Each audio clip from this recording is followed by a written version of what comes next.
Dneska tu máme otázku E16 a E17. V E16 máme popísať, že z čoho sa skladá krátka zbraň, v E17 z čoho sa skladá dlhá zbraň. Takže poďme na to. Ja som si to nachystal pre vás takto, až máme v tom jasno. Krátka zbraň sa skladá z troch základných častí, a to je telo zbrane, záver a hlaveň.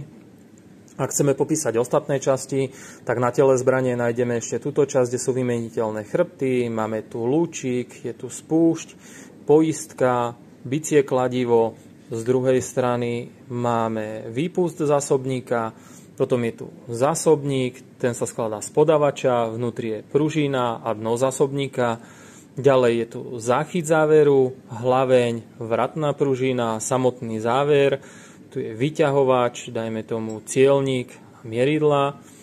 Potom tu máme revolver, ten sa tiež skladá z troch základných častí, a to je hlaveň, válec revolveru a telo zbrane.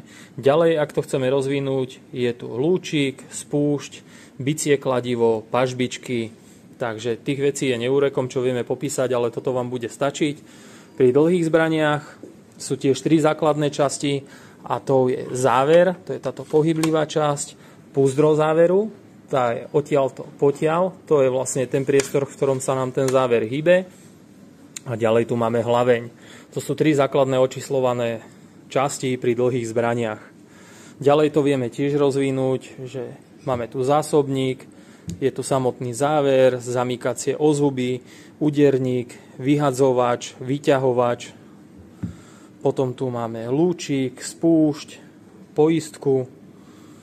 Ďalej tu máme gumovú pätku. Takže naozaj tých vecí je XY, celá pažba, ale toto vám bude úplne bohate stačiť.